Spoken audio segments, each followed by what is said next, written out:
Evangelho segundo Marcos, capítulo 10, versículo 21.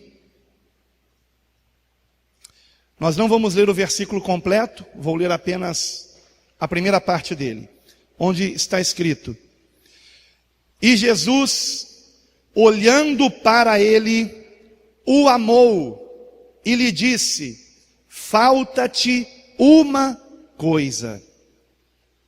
Somente até aqui. Os irmãos podem sentar-se, por favor. Meus irmãos, a cada ano que passa, eu percebo algo que me parece que se agrava na nossa igreja. Eu não vou nem falar a respeito de outras igrejas, de outras congregações, porque não as conheço.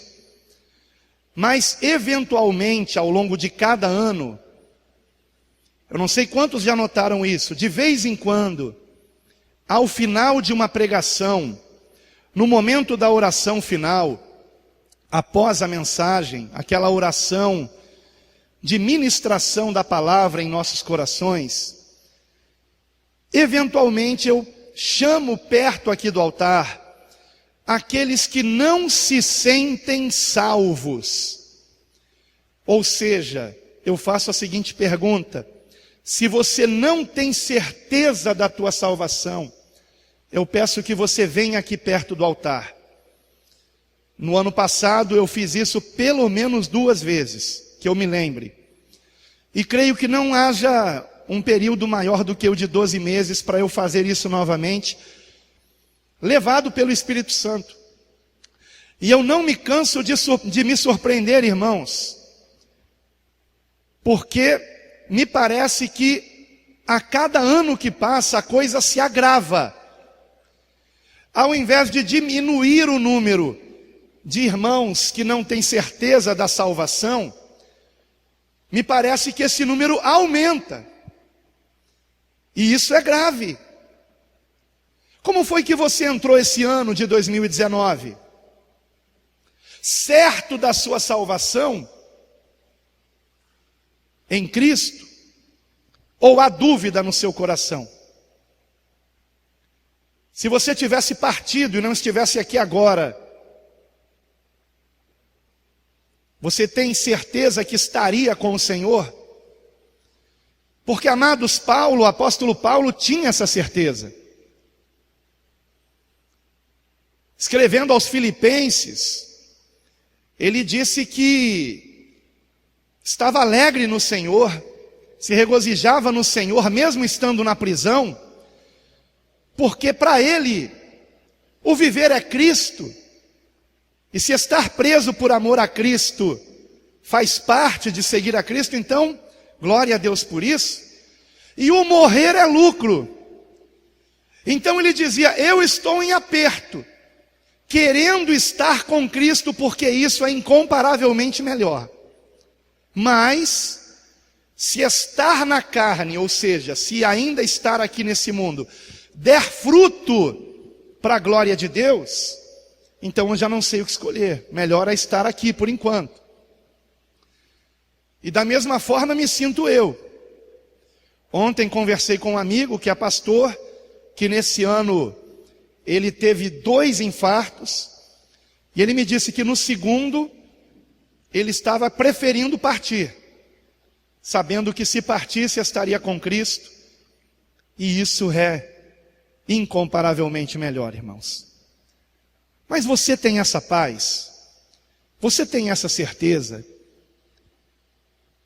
de que se você partisse hoje, agora, daqui a pouco, enfim, ou nesse ano, quem nos garante que vamos chegar ao final de 2019? Eu particularmente não creio que eu vá viver muito. É algo meu, particular. Não creio. E não tenho medo disso, porque eu sei em quem eu tenho crido. E eu sei que a minha salvação não está baseada nas minhas obras. Eu não tenho mérito algum para a salvação. A nossa salvação está completamente em Cristo, no mérito de Cristo, em sua obra salvífica por nós. consumada na cruz do Calvário. Ele consumou, ele completou, ele terminou a sua obra na cruz do Calvário. O escrito de dívida que havia contra nós, que nos tornava inimigos de Deus, foi rasgado quando o Senhor disse: está consumado. Prova disso é que o véu do templo se rasgou de alto a baixo. O próprio Pai o rasgou. Porque agora não há mais separação entre nós e o nosso Deus. Entre nós quem? Nós que somos de Cristo. Nós que o amamos. Se nós o amamos,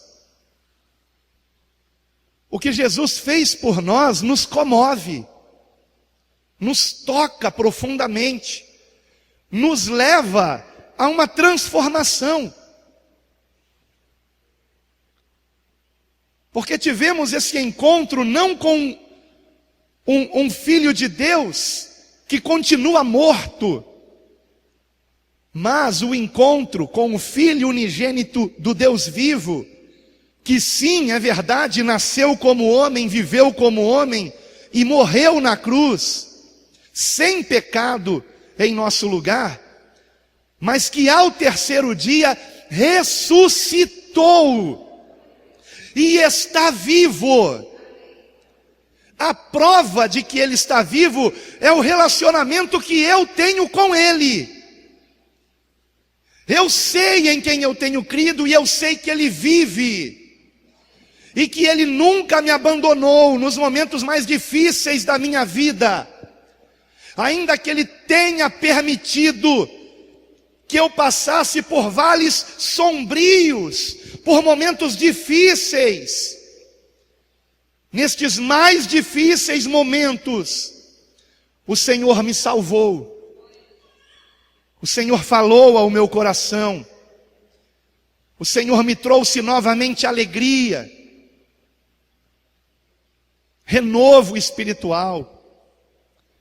Eu não tenho dúvida nenhuma de que o meu Redentor vive. Aleluia. E de que Ele, de fato, está conosco todos os dias.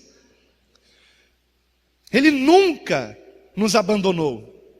Jamais nos deixará. Se você não se sente salvo, talvez você ainda não tenha um relacionamento real com Cristo. E isso, amado irmão e irmã, é tudo. É tudo. Por isso que Paulo, escrevendo, se não me engano, aos Colossenses, disse: quando Cristo, que é a nossa vida. Eu te pergunto, Ele é a sua vida? O que essa introdução tem a ver com o texto que nós lemos? Absolutamente tudo a ver. Porque o versículo que lemos de Marcos capítulo 10, o versículo 21, ele está dentro de um contexto que é o encontro de um jovem rico. Quando diz jovem, não é que ele era um adolescente, não. Jovem porque devia ter uns 20 e poucos anos. Aliás, nesse texto aqui de Marcos, se não me engano, nem diz que era jovem, fala um homem. Versículo 17. Em Mateus, se não me falha a memória, que é dito que era um jovem. E diz assim o versículo 17, veja comigo, por favor, preste muita atenção. E pondo-se a caminho, correu para ele, para Jesus, um homem, o qual se ajoelhou diante dele. Vamos dar uma pausa aqui. Você um dia foi ter com Jesus também, assim como eu. Você um dia também se ajoelhou diante do Senhor.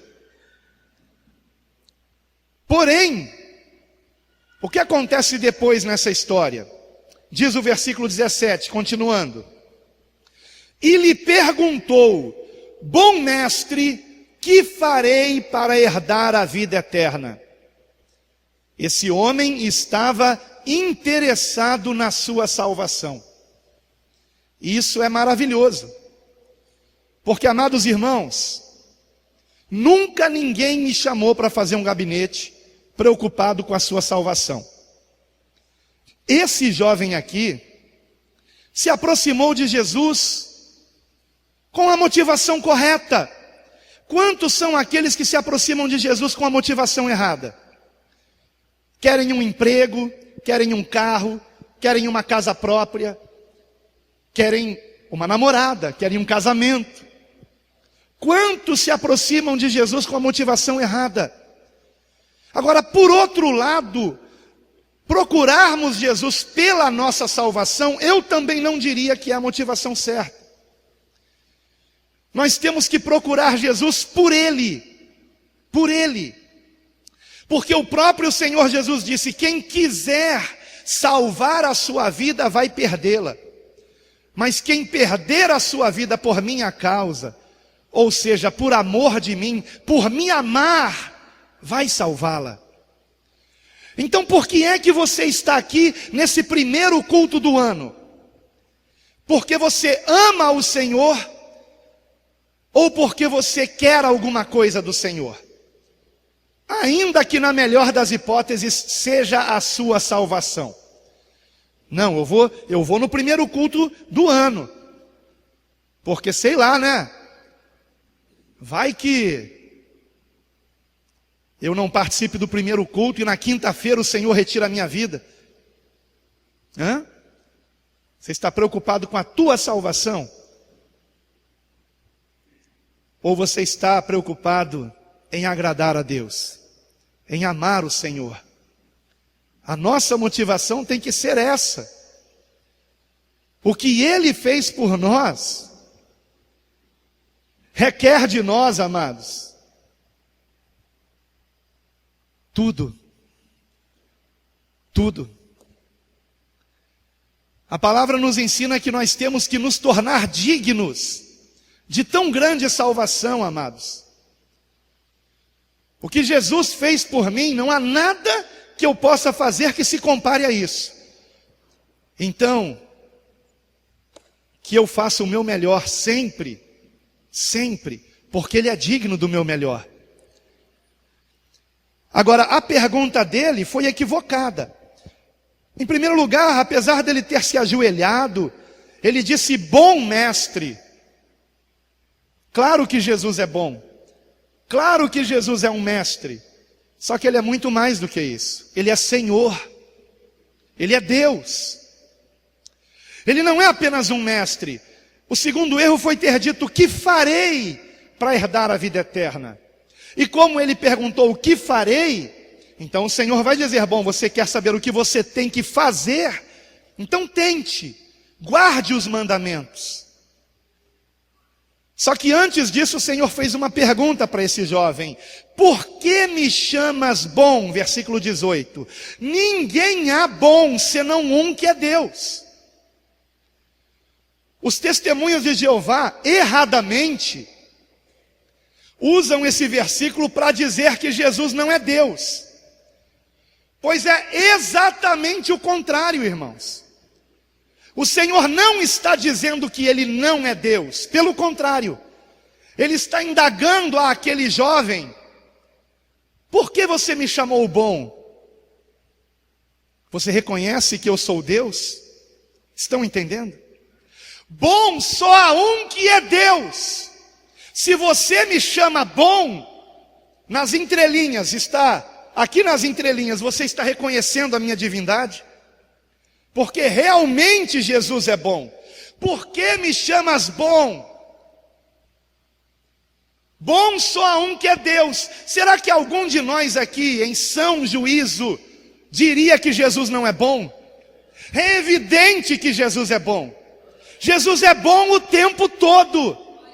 Até mesmo quando Ele fez aquele azorrague e entrou no templo derrubando as mesas dos cambistas. Ele não bateu nos cambistas, ok? Ele bateu nas mesas, derrubando. Ele estava sendo bom, querendo a salvação daquelas pessoas. Quando Ele chamava um fariseu, um escriba, um saduceu, um doutor da lei de hipócrita, Ele estava sendo bom, denunciando o pecado daquelas pessoas para que elas se arrependessem. Jesus é bom o tempo todo, irmãos. E Ele é bom o tempo todo porque sim, Ele é Deus. O Filho unigênito de Deus é o próprio Deus na sua essência. É como, por exemplo, os meus filhos, Felipe e Gabriel. Eles têm o meu DNA. Então parte de mim está neles. Estão compreendendo, amados? E se nós somos em Cristo filhos de Deus, temos que nos parecer com Deus. Como Jesus era um com o Pai, e por isso Ele disse: quem vê a mim, vê o Pai. E eu pergunto a você, as pessoas estão vendo Jesus em você? Estão enxergando Deus na sua vida? Você está brilhando Cristo em você?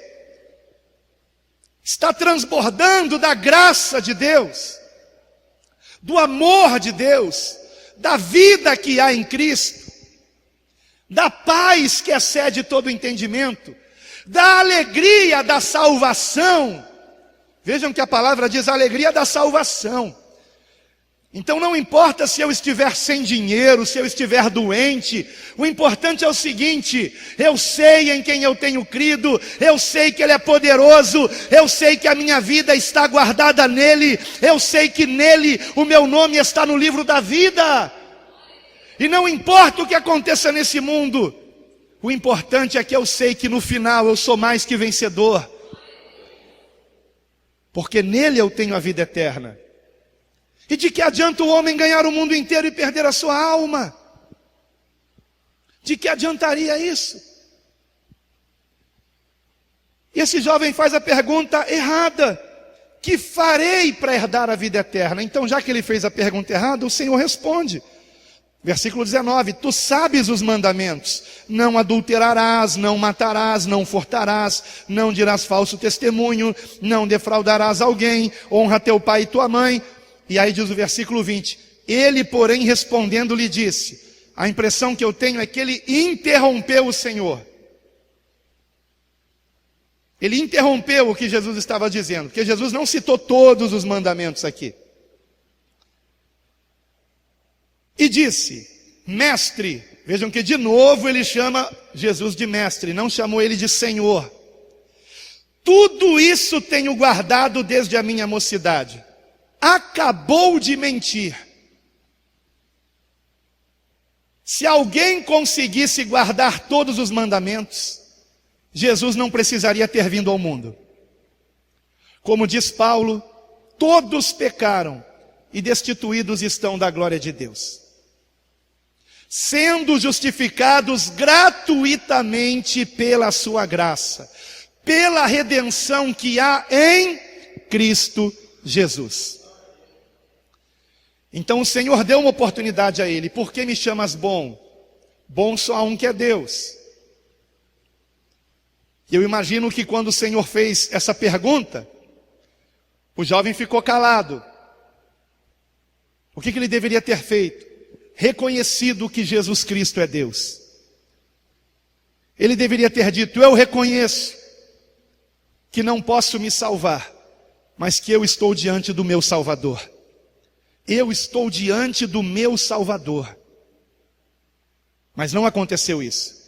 Então, como não aconteceu isso, o Senhor prosseguiu no versículo 19 e começou a falar sobre os mandamentos. O jovem o interrompeu no versículo 20 e disse, mentindo: tudo isso tenho guardado desde a minha mocidade. E aí algo muito interessante acontece, irmãos, no versículo 21.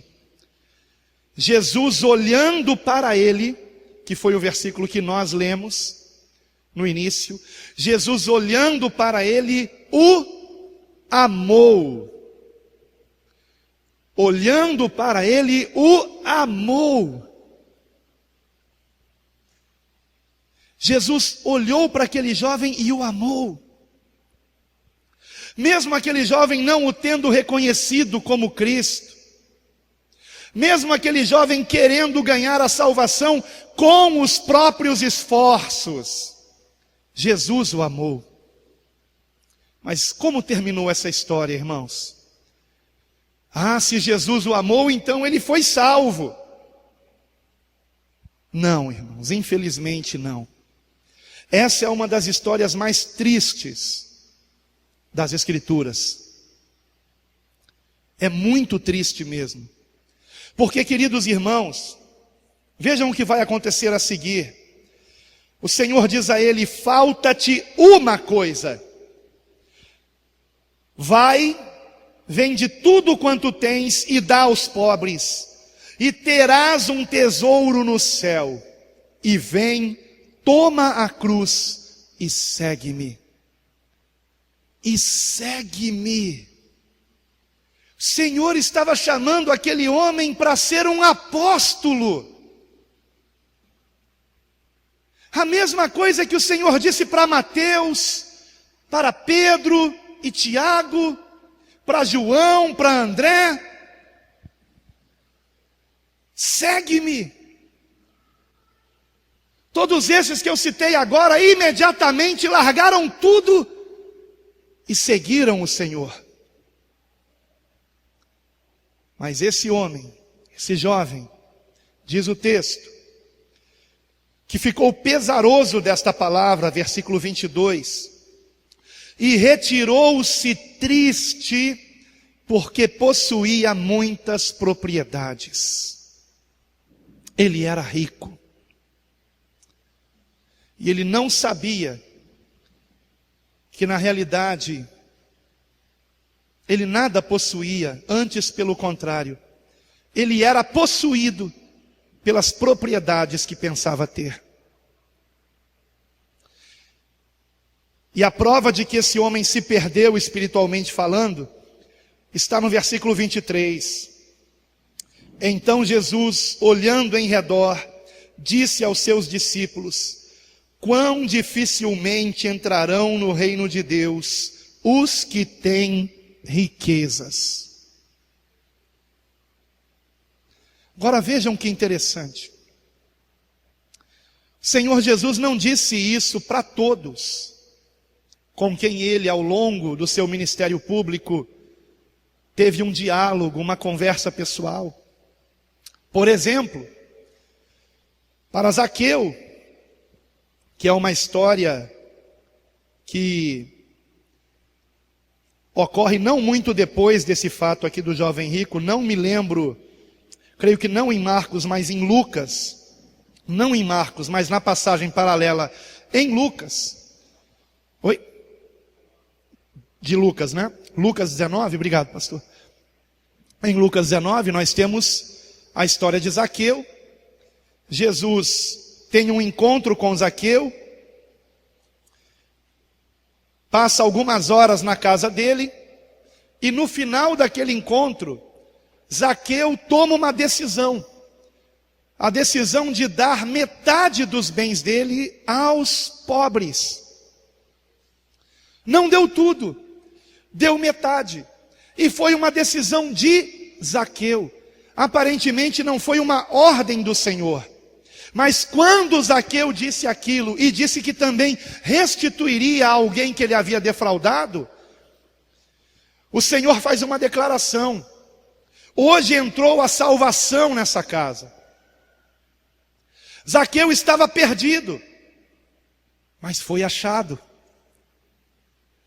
O encontro que ele teve com Jesus fez com que houvesse nele mudança. Fez com que ele percebesse que lhe faltava alguma coisa. E ele não poderia continuar vivendo daquela forma depois de ter o encontro que teve com Jesus. Porque Jesus é o nosso Salvador. Nós não conquistamos a salvação pelas nossas obras, irmãos. É muito importante entendermos isso. Mas quando temos um encontro com o nosso Salvador, Ele nos mostra o que nós devemos renunciar para que tenhamos um relacionamento com Ele. E o que o Espírito Santo falou comigo aqui, é que ano após ano, pessoas que eu considero irmãos em Cristo, que congregam comigo, aqui nesse lugar, não se consideram salvas, não têm certeza da salvação, não se sentem seguras em Cristo, porque não têm tido um relacionamento com Ele. E não têm tido um relacionamento com Ele porque têm entristecido o seu espírito. E tem entristecido porque Ele tem ordenado deixar certas coisas que alguns de vocês não querem deixar. E a pergunta que o Espírito Santo de Deus faz para nós, nesse primeiro culto do ano, é: o que te falta renunciar? O que te falta? O que te falta?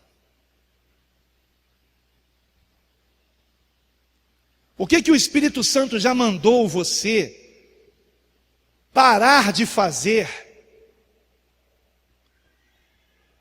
e você não parou ainda? E o pior é que você já conhece a palavra há anos, mas insiste,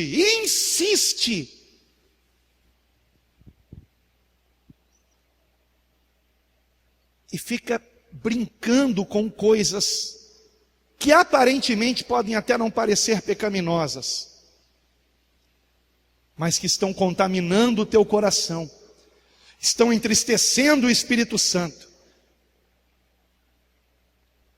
Há pouco mais de 3 anos atrás, o Senhor me deu uma ordem. Há 4 anos atrás, me deu uma ordem: cancele o Facebook. Mas Senhor, eu uso o Facebook para evangelizar. Senhor, eu tenho 800 e tantos amigos no Facebook. Muito amigos, né? Ninguém tem 800 amigos. Ninguém tem nem 80 amigos. Feliz é aquele que tem 8 amigos. Aí o Facebook chama de amigo pessoas que entram no teu perfil para procurar alguma coisa que falar mal de você. E o Espírito Santo me mandou: cancele. E aí eu comecei a comunicar durante uns 15 dias, contagem regressiva para eu cancelar o Facebook. O que não faltou foi gente fazendo chantagem emocional, né? Mas eu recebi uma ordem do Senhor. Eu recebi uma ordem do Senhor. E eu tive que cumpri-la. E quando eu cancelei o Facebook, sabe como é que eu me senti? Literalmente falando, irmãos, eu me senti morto. Eu me senti morto. Era como se tivessem arrancado de mim a minha vida. Porque uma das minhas alegrias era o Facebook. Eu ver quantas pessoas tinham curtido o que eu tinha escrito, o que eu tinha postado. Eu ler os comentários, eu ver o que os meus amigos tinham colocado nos Facebooks deles. E eu me senti morto, irmãos. Eu até escrevi um texto no meu blog. Eu sei que o pastor Geraldo lia meu blog, não sei se chegou a ler esse.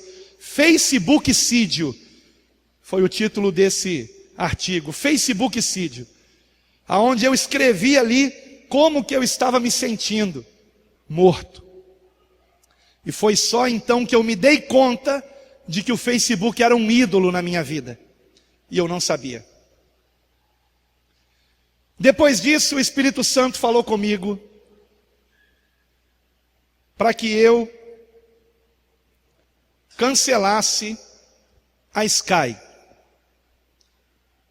E eu já era assinante da Sky há tanto tempo que eu tinha direito a 2 pontos em casa, né? Sem pagar por 2 pontos, pagando 1 ponto só. E eu nunca assinei a Sky todos os canais não, que eu sempre achei loucura isso. Eu assinava aquele pacote médio da Sky, né? Não era aquele completão não. E nunca tive gato net também não. E se você tem, você está em pecado. Seja qual for o gato que você tem na sua casa. O único gato que você pode ter em casa, você que é irmã, é o seu marido. Ou um gatinho de estimação. Agora, nunca tive gatonete, essas coisas, isso é erradíssimo, é claro. Mas aí o Espírito Santo falou comigo, cancele isso. E na época, minha esposa e eu estávamos vendo uma série na Sky, né? Esqueci o nome agora, mas não importa. E falou tanto ao meu coração que eu cancelei. E depois, como se não bastasse, o Espírito Santo falou comigo, a Netflix também. A Netflix também. Mas Senhor, a Netflix eu escolho o que eu vou assistir. Mas você não paga? E pagando você não está promovendo todo o resto. Você não está ajudando a manter essa indústria cinematográfica suja. E o diabo ele é tão astuto, que na época que eu quis cancelar a Netflix começou a colocar filmes evangélicos. É a isca para pegar você. Aí coloca meia dúzia de filmes que você em uma semana você já viu todos, para você continuar tendo Netflix.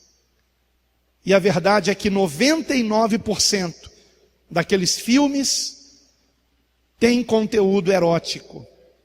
Quando não é um erotismo muito forte, é uma pitadinha. O bastante para manter você aceso. O bastante para manter você contaminado.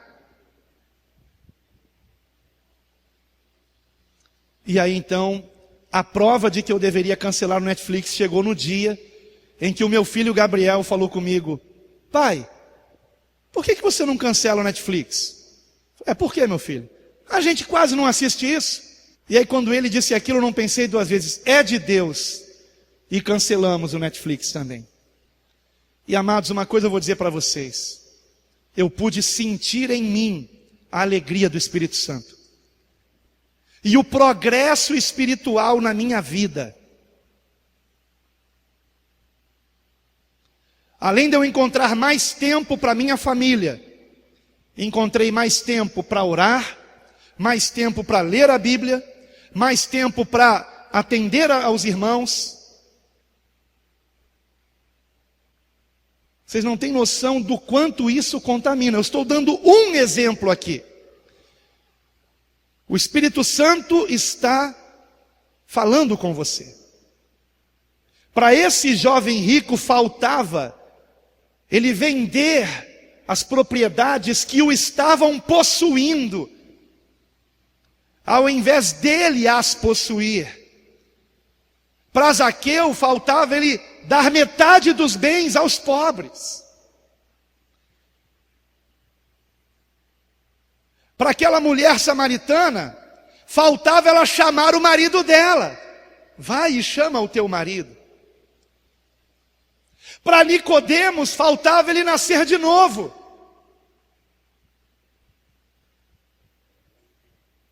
O que é que falta para você?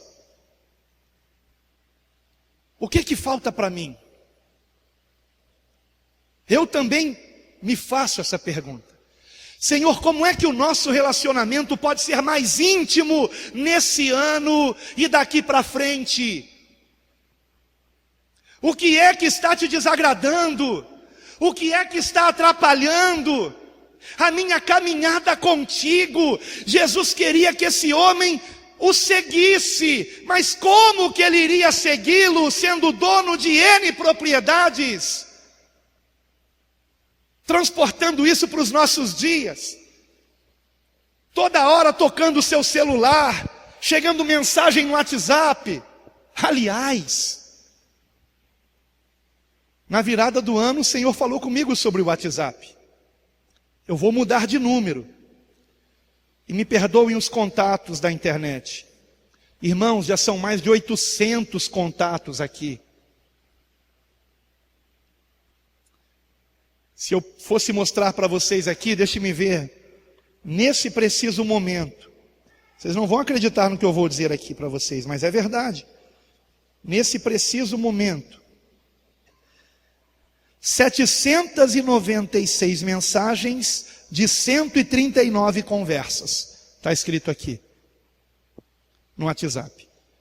796 mensagens de 139 conversas. Isso até esse momento. Isso está atrapalhando a minha comunhão com Deus. E hoje eu falei para minha esposa, vou trocar de chip. É algo que vai me doer fazer, irmãos. Mas Deus está mandando fazer e eu vou fazer. Porque eu sei que é a ordem dele, estão entendendo, irmãos? O que o Espírito Santo já falou para você N vezes, e você insiste em não fazer. Irmãos, eu fico com vergonha às vezes de pessoas que vêm visitar a igreja e que vêm com vestes decentes, que você percebe, essa pessoa, ou ela é convertida ou ela é hipócrita, né? Ela está fingindo que é crente, mas roupa de crente ela usa. E a pessoa chega aqui e encontra membros aqui da igreja com roupa indecente. Agora, é por falta de eu ensinar? É por falta de eu pregar sobre isso? Não. É claro que muita coisa que eu falo sobre isso nem vai para a internet, porque não é durante uma pregação, são em outros momentos do culto. Mas a gente fala.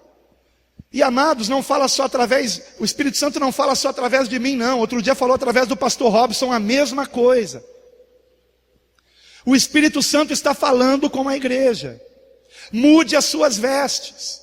Agora, se você insiste em não mudar, sabe o que o Espírito Santo vai fazer?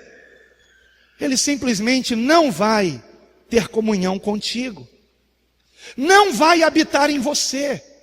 E aí você tem um ano terrível, aonde o Senhor está te disciplinando, te coloca no leito, te coloca na cama. Mas você insiste, você não entende que tem que se converter. E aí fica pedindo oração. Não estou dizendo que toda enfermidade é um castigo. É evidente que se eu não me cuidar, se eu, por exemplo, tomar um banho quente e ir para um ar-condicionado, eu posso ter uma pneumonia. Aconteceu com o pastor Sandro ano passado, não é, pastor? Trabalhando no sol, entrava no carro com ar-condicionado, aí ia para o sol de novo, entrava no ar-condicionado do carro, pneumonia. Não foi um castigo de Deus, foi uma falta de vigilância. Acontece. Porém, o Senhor disciplina também com enfermidade, sim, para que a pessoa reflita. E o Senhor tem N formas de disciplinar. Agora você tem que fazer uma autoanálise. Senhor, eu estou te desagradando? Porque, amados, vou dar um exemplo aqui. Eu coloquei para minha esposa ouvir, essa semana, um áudio de uma irmã que não nos conhece pessoalmente, mas é uma irmã que nos parece muito espiritual e usada por Deus em profecia. Isso é bíblico. Você sabe que Filipe teve 4 filhas virgens que profetizavam, por exemplo. E essa irmã enviou 2 áudios que eu compartilhei com minha esposa, nos alertando. Estão fazendo obra de feitiçaria contra vocês. Para te parar, pastor Alan, porque o Senhor está incomodando as trevas. E é satanista que está fazendo isso. E eu não duvido. Agora, vou ficar com medo disso? Não. Por quê? Porque acima de Satanás está Jesus Cristo. E se eu estou em Cristo, eu estou protegido e Satanás está debaixo dos meus pés. Só que eu preciso estar nele. E se o Espírito Santo está falando comigo algo que atrapalha a nossa comunhão, eu tenho que largar isso. E se o WhatsApp se tornou um ídolo, se o WhatsApp está atrapalhando a minha comunhão com Deus, a ponto de já ter acontecido algumas vezes, para não dizer muitas, eu começar o meu dia primeiro olhando o WhatsApp do que abrindo a Bíblia. E isso está errado. Isso está muito errado.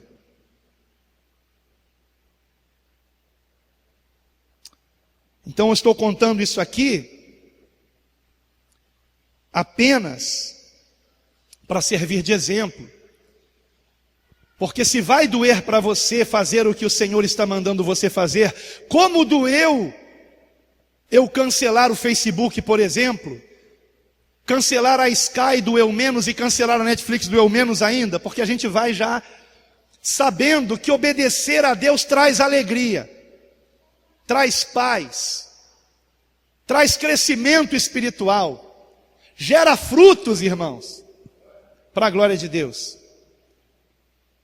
Outra coisa que Deus mandou fazer no ano de 2018 que eu fiz,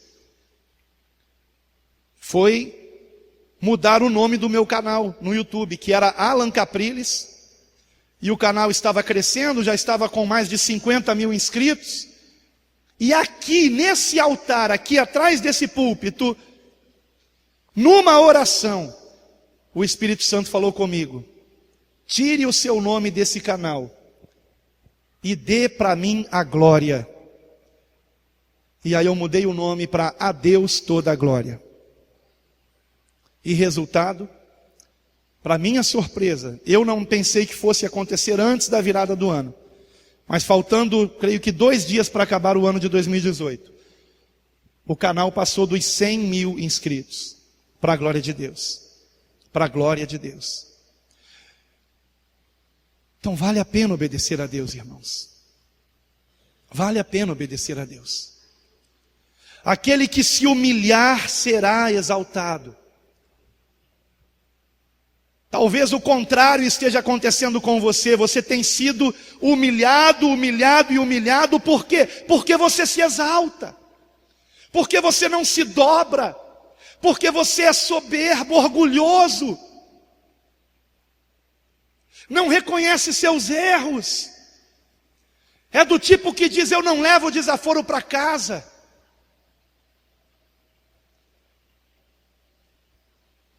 Ao passo que o nosso Senhor nos deu exemplo de humildade, de mansidão, de serviço ao próximo. Fez o trabalho de um escravo lavando os pés dos apóstolos. Nos deu exemplo de amor. O que o Senhor tem falado com você? E você não tem dado ouvidos. Você está triste por causa disso. Você não é feliz por causa disso.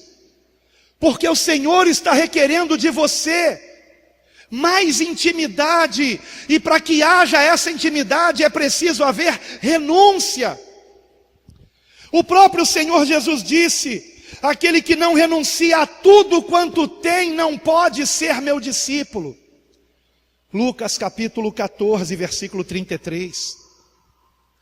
Renunciar a tudo significa não haver nada entre você e o Senhor.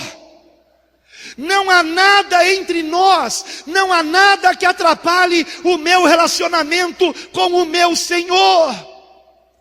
Ou há? O que é que tem atrapalhado o teu relacionamento com Cristo? Ele é a nossa vida. Sem Cristo você será tão infeliz quanto esse jovem, que mesmo tendo dinheiro, sabia que iria para o inferno se morresse. E por isso ele foi ter com Jesus. Foi ter com a pessoa certa. Porém, não o reconheceu. Não reconheceu quem era Jesus. Jesus não é o fundador do cristianismo, irmãos.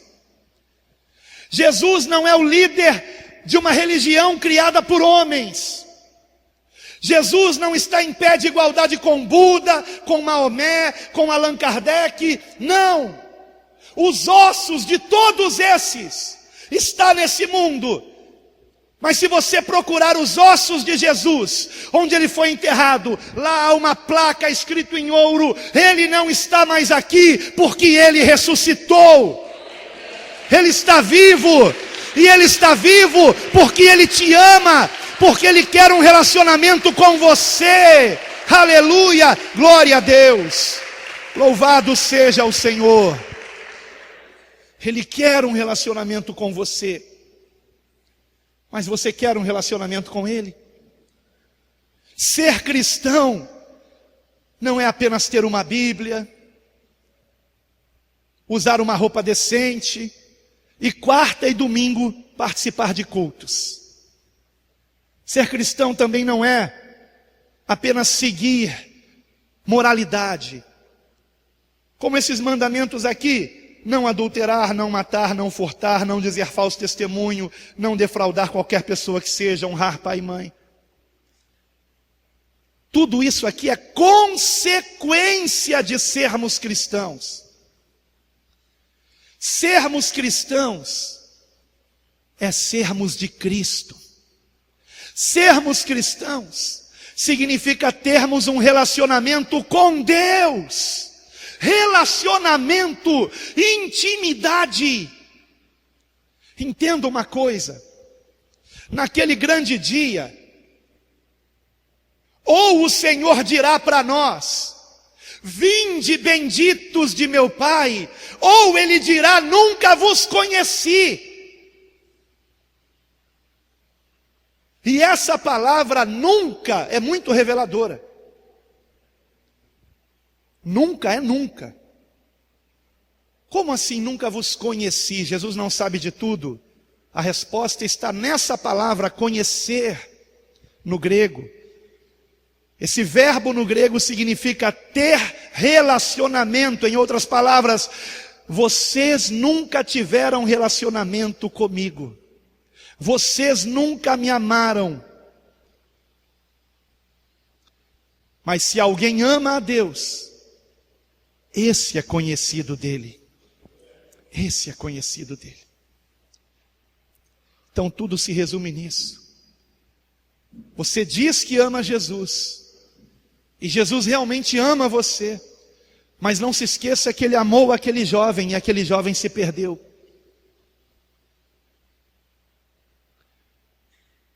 Se alguém me ama, disse o Senhor em João 14, guardará os meus mandamentos. Aquele que tem os meus mandamentos e os guarda, esse é o que me ama. E aquele que me ama será amado por meu Pai. E eu o amarei e me manifestarei a Ele. E me manifestarei a Ele. Que esse seja o ano da manifestação de Cristo na tua vida. Que esse seja o ano do Espírito Santo transbordar em você, em mim. Eu quero mais. Eu estou triste, irmãos, porque eu não estou cheio do Espírito Santo. Vocês não me viram até hoje cheio do Espírito Santo, nenhum de vocês. Nenhum de vocês. Eu já estive cheio do Espírito Santo, mas não estou mais. Mas eu quero voltar a ser, irmãos. E eu sei que eu tenho que renunciar o WhatsApp para isso. E então farei isso. Porque estar com Cristo é incomparavelmente melhor. E seja lá o que for que você tenha que renunciar, não se esqueça que os apóstolos renunciaram tudo. Tudo. Aqui mesmo, nesse capítulo, Pedro diz no versículo 28, eis que nós tudo deixamos e te seguimos. Eles deixaram tudo. Mas no final do seu ministério público, às vésperas de ser crucificado, Jesus olha para os apóstolos e lhes faz uma pergunta: porventura lhes faltou alguma coisa? E eles responderam: nada. Jesus nos completa. Jesus nos completa. O Senhor é o meu pastor e de nada sentirei falta. Essa é a tradução correta do Salmo 23, versículo 1. Não é que Ele vai te dar tudo de material. Antes, pelo contrário, é que mesmo que ainda te falte alguma coisa material, você não sentirá falta de coisa alguma, porque Ele é o teu pastor. E Ele ama você.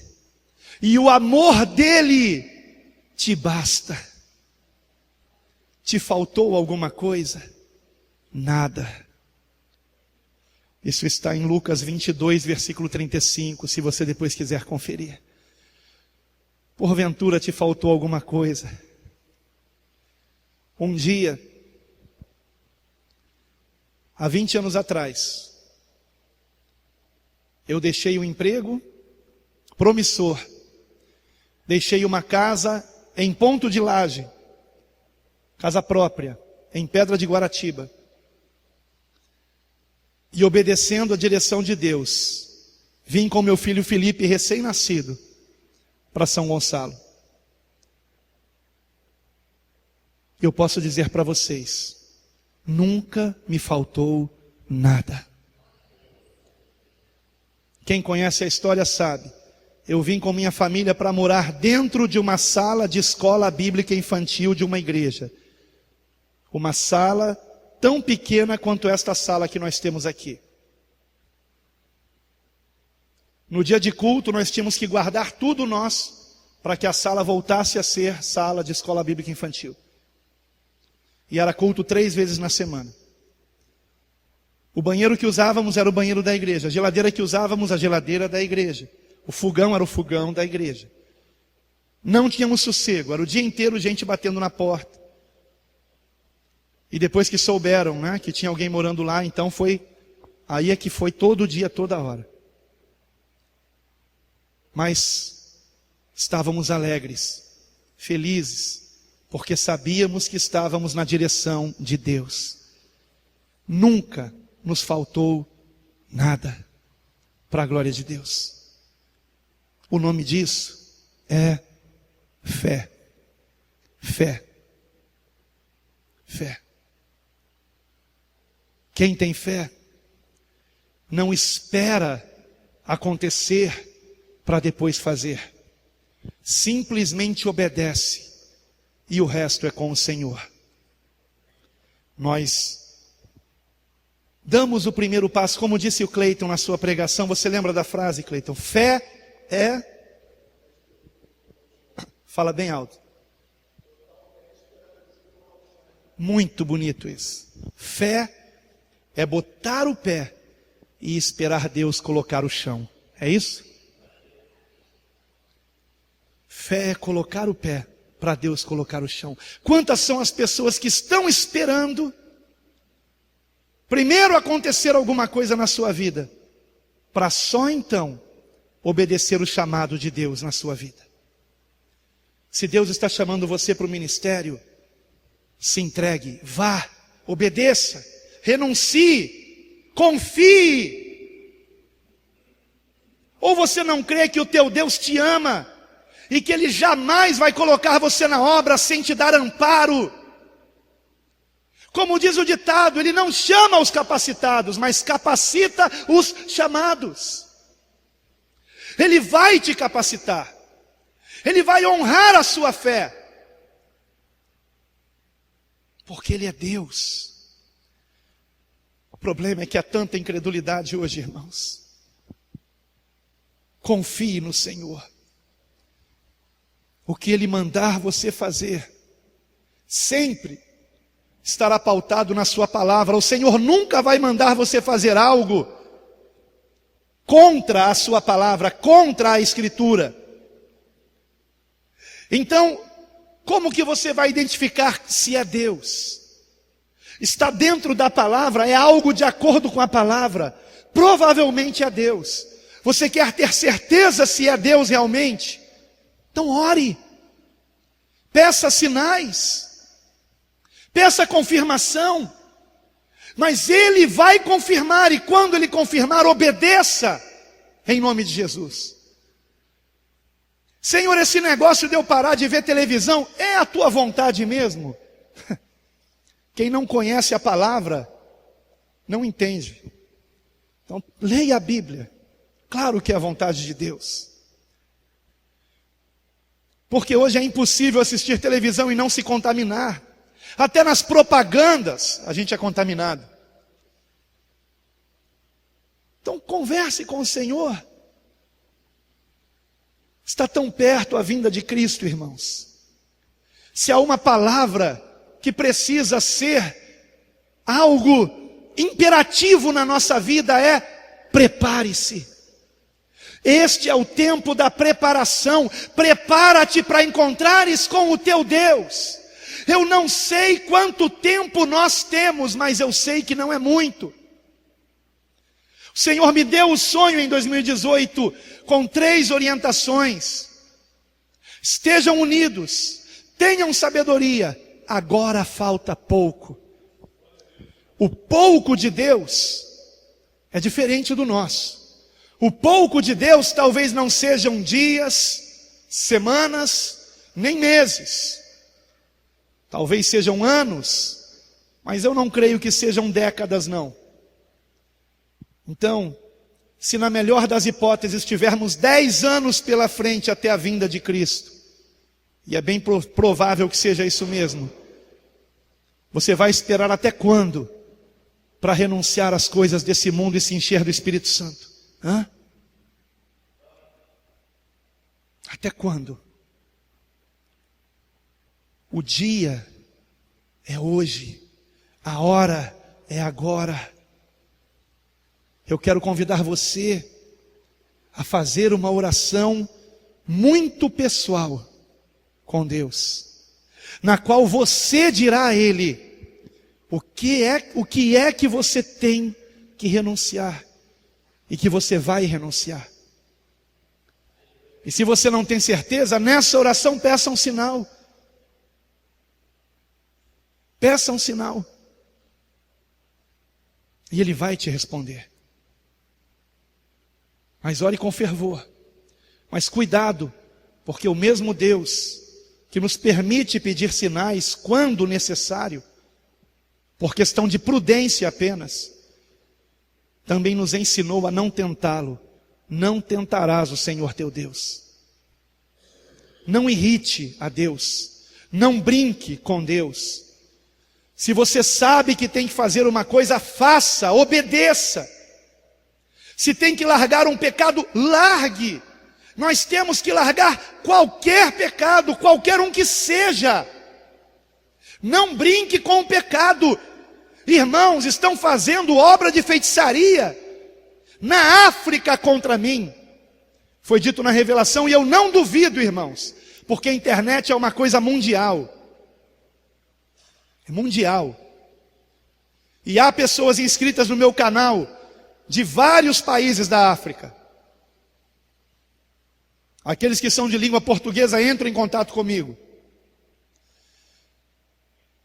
E se eu brincar com o pecado, eu deixo de estar em Cristo. Satanás deixa de estar debaixo dos meus pés. Eu perco a proteção do Senhor. E ai de mim, se isso acontecer. Ai de mim se isso acontecer. Então, irmãos, que sirva de alerta para você. Se você quer um 2019 abençoado, que você esteja renunciando àquilo que te falta renunciar. E que isso seja para a glória de Deus. Amém. Oremos, irmãos.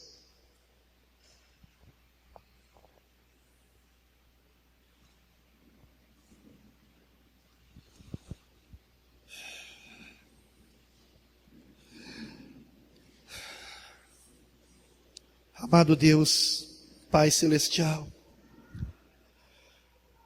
ó Senhor, eu te glorifico por todos quanto nesse momento estão também de joelhos, Pai.